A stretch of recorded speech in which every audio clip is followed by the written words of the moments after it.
Muy buenos días. Es para mí un gran placer participar en este foro chat UNEFA Núcleo Maracay. Y quiero expresar primeramente mi agradecimiento al decano coronel Freddy Alberto Sánchez Pérez, a la doctora Jenny Olivares, directora de posgrado, a los doctorandos Mabel Hidalgo y Antonella Frusela, por su excelente apoyo, y mi agradecimiento también a todos los doctorandos participantes del doctorado en innovaciones educativas, a quienes va dirigido esta cápsula académica.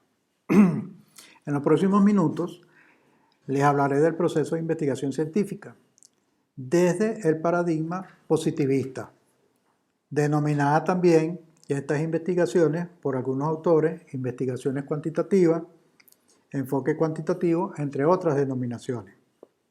El tema específico a tratar es caracterización del paradigma positivista desde lo ontológico, lo epistemológico y lo metodológico en el proceso de investigación científica. Primeramente, vamos a recordar lo que es un paradigma. Desde la concepción de algunos autores, es un modelo o patrón que se basa en una verdad o una naturaleza o en una ley en la cual creemos firmemente. Para otros, es la consideración que tiene un investigador de la realidad y de cómo debe adquirirse este conocimiento científico. En otras palabras, un paradigma de investigación se refiere a la forma de comprender y articular todas aquellas creencias sobre la naturaleza de la realidad, lo que se puede saber de ella, cómo lograr descifrarla para generar un nuevo conocimiento. Para ello debemos tener presente cómo el investigador ve la realidad, cuál es el rol que el investigador asume en la búsqueda de la verdad en el proceso de la investigación. Si la posición de este investigador ante la investigación que va a realizar es la medición, el control, es decir, me alejo así del objeto de estudio, utilizando instrumentos para la recolección de los datos que puedo aplicar por diferentes formas. Puedo contratar a alguien para que me aplique el instrumento, etcétera, etcétera. Es decir, yo me alejo del objeto de estudio. Entonces, vemos la diferencia a cuando utilizamos unas entrevistas que hacemos un enfrentamiento cara a cara con nuestro objeto de estudio. No, en el positivismo no hay esa relación cara a cara. Por eso nos alejamos de ese fenómeno de estudio, porque utilizamos instrumentos que nos alejan del mismo. Entonces, estamos ante el paradigma positivista, el cual es, para Augusto Comte, un sistema que admite únicamente el método experimental y rechaza toda noción a priori y todo concepto universal y absoluto. En el año 1920, los austríacos Moritz Schlick, Rudolf Carnap, Kurt Gödel, David Hilbert y Alfred Jules Ayer, quienes integraban el Círculo de Viena, crean una corriente filosófica llamada neopositivismo, también conocida como empirismo lógico, por prestar esta gran atención a la lógica y a la matemática, caracterizada por ser cientificista, por lo que los procedimientos de las ciencias experimentales son los únicos válidos. Es empirista, por lo que todo conocimiento científico se basa en la experiencia válida. Es naturalista, negando la realidad de cualquier ente no experimentable empíricamente. Como podemos observar en la lámina que estamos presentando, ellos propusieron ver los fenómenos sociales como si fueran cosas basados en un empirismo lógico, sin metafísica, psicología o ramas normativas, es decir, solo un análisis lógico. Este círculo se disolvió en el año 1936 tras la muerte de su máximo exponente Maurice Schlick a manos de uno de sus discípulos. El pospositivismo es una corriente filosófica que se desarrolla plenamente en la década de los años 50-60 y es una reformulación del positivismo, es decir, no lo niega. Sigue siendo parte de una corriente cientificista, Eso sí, es más crítica. Asume que la ciencia no puede conocerlo todo, ya que siempre existen elementos que no son posibles de analizar. En el pospositivismo, la realidad existe, pero no puede ser completamente aprehendida. Es decir, si bien para los positivistas la ciencia era capaz de conocerlo todo, que se podían encontrar todos los factores que afectaban un determinado fenómeno, una determinada realidad, el pospositivismo sostiene que la realidad es mucho más compleja que como lo percibimos usualmente, especialmente cuando tratamos con seres humanos. Y muchos aspectos de la realidad no pueden ser aprehendidos completamente ni explicarlos en su totalidad por la ciencia. Una de las razones para no poder lograr esa comprensión total y absoluta de la realidad está basada en la imperfección de los mecanismos intelectuales y perceptivos del ser humano, lo que lo limita para poder dominar todas las variables que puedan estar presentes en un fenómeno. Este paradigma postpositivista se caracteriza porque asume que la realidad puede ser conocida de forma imperfecta, es decir, acepta que la ciencia no puede conocerlo todo a cabalidad. El investigador puede formar parte del fenómeno de interés, por lo que el objeto de estudio influencia al investigador y viceversa. Pueden aparecer variables que no controle el investigador. El investigador es consciente de que sus valores o tendencias influyen en su investigación. Sus representantes, esto que tenemos ahí, Dilge, Weber y Rickert, dan así la bienvenida y cabida a métodos cualitativos donde lo social es estudiado bajo enfoques diferentes al científico. Estos no son los únicos representantes. Dentro del positivismo también tenemos, que no lo coloqué aquí, a Edmund Husserl, que después desarrolla lo que es el paradigma interpretativo o fenomenológico o naturalista.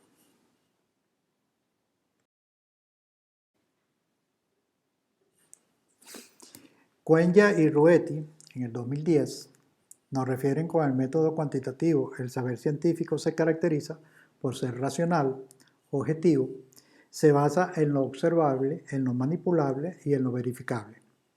Por su parte, Hernández y otros en el 2010 aseveran que basarse en el positivismo es aceptar conocimientos que procedan de la experiencia del sujeto, es decir, el empirismo. Mediante el principio de verificación de las proposiciones, solo tienen validez los conocimientos que existen ante la experiencia y la observación. Todo debe ser comprobado para ser válido para la ciencia. En este paradigma, la experimentación ha constituido la principal forma para generar teoría formal.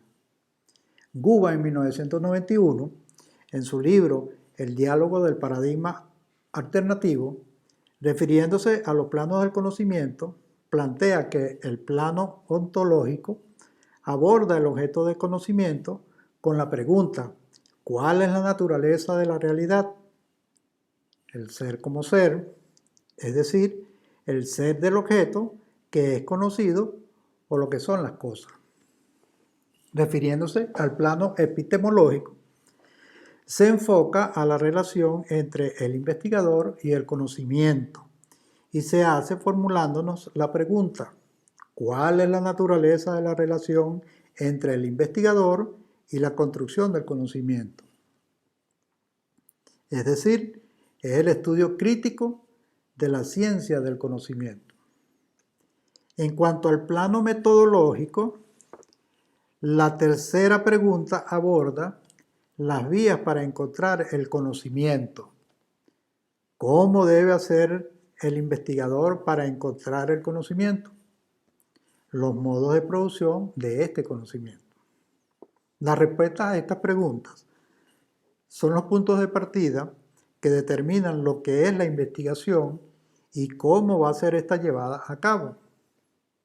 En la lámina que estamos presentando, podemos observar entonces que para el positivismo, en el plano o dimensión ontológico, la realidad es absoluta y totalmente aprehensible por el ser humano. Es regida por las leyes y mecanismos naturales. Tal como lo expresa Phil en el año 2009, desde este paradigma se pueden determinar los diferentes factores que se encuentran alrededor de un fenómeno de estudio, sean estos causales, mediadores o moderadores. En cuanto a lo epistemológico y la relación entre el conocedor y lo que puede ser conocido, tenemos que en el positivismo existe un dualismo y objetivismo, en donde el investigador y el objeto de estudio son totalmente independientes. Es por eso que en este enfoque se debe estar atento y controlar una posible interacción entre el investigador y el objeto de estudio, puesto que podría generarse un sesgo en su proceso investigativo. Para Guba y Lincoln en el 2002, los hallazgos basados en este paradigma son reales y generalizables a toda la población. Desde la dimensión o plano metodológico del positivismo, las respuestas a una pregunta de investigación son interesantes, siempre y cuando sea posible realizar mediciones sobre el fenómeno de estudio. Phil, en el 2009, a este respecto dice que en esta perspectiva son válidos los métodos experimentales en los cuales se manipula de forma intencionada las variables independientes en diversos niveles de experimentación. La verificación de hipótesis se basa en el uso de métodos estadísticos, descriptivos e inferenciales, como lo son las medidas de tendencia central, la dispersión, la comparación de grupos mediante el ATD-Student, las correlaciones, estudios causales o de regresión lineal, análisis factoriales, entre otros.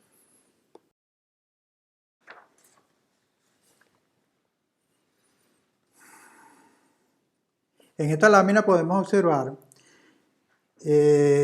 cómo se explica la conexión existente entre las dimensiones o los planos de conocimiento de una forma coherente, para lograr así el desarrollo de una investigación exitosa y alcanzar el episteme o verdadero conocimiento, cumpliendo con la heurística, entendida esta como las normas a seguir en el proceso investigativo. Aclaro esto porque también tenemos la concepción o la sección de que heurística es la búsqueda del conocimiento, pero en este caso la vamos a tratar como las normas a seguir cuando estamos realizando una investigación para que ésta cumpla su carácter científico. Partiendo de lo ontológico, nos preguntamos, ¿cuál es esta realidad que estamos observando? ¿Cuál es nuestro objeto de estudio? Seguidamente, desde la epistemología nos vamos a preguntar, ¿qué puede ser conocido? ¿De qué manera podemos adquirir el conocimiento? ¿Es posible adquirir conocimiento? El binomio ontología más epistemología nos permitirá conformar nuestra orientación filosófica, nuestra orientación teórica y también nuestra orientación paradigmática. En otras palabras, la consideración que tiene el investigador de una realidad y de cómo debe adquirirse el conocimiento científico. Es a partir del paradigma donde se sitúa el investigador con una orientación teórica, filosófica, basado en una concepción de la realidad y en una concepción del conocimiento. Ahora, una vez ubicados en nuestro paradigma, pasamos al plano metodológico, donde haremos uso del métodos, técnicas e instrumentos para la recolección de los datos e información pertinente. Es lo que denominamos el diseño de la investigación, el cual nos permitirá dar respuestas a nuestras preguntas de investigación y al logro de los objetivos que nos hemos planteado. Dicho diseño dependerá de nuestro supuesto teórico, ontológico y epistemológico. Si hacemos una analogía, lo ontológico es nuestro territorio. Lo epistemológico sería nuestro mapa por donde trazaremos la ruta a seguir, valiéndonos de lo metodológico para no perdernos en ese territorio y arribar con éxito a nuestro destino, que es nuestro objetivo, es decir, el fin último de nuestra investigación. Concretar nuestro episteme y con él construir nuestra teoría. Para finalizar con esta cápsula académica, no debemos olvidar que profundizar, discutir y reflexionar en torno al paradigma y sus planos de conocimiento son condiciones esenciales para asumir seriamente una investigación. El no hacerlo nos podría conducir a una incoherencia paradigmática y una producción discursiva con inconsistencia capaz de colocar en tela de juicio la credibilidad de la investigación misma. Una vez conversado todo esto, no me queda más que expresar mi agradecimiento a la UNEFA, Núcleo Maracay, en las personas de su decano, la directora de posgrado, sus organizadores y los participantes del doctorado en innovaciones educativas. Esperando que lo expuesto en estos pocos minutos haya sido de su agrado, haya llenado sus expectativas y me reitero a sus gratas órdenes y también espero sus inquietudes al respecto. Muchísimas gracias por su atención.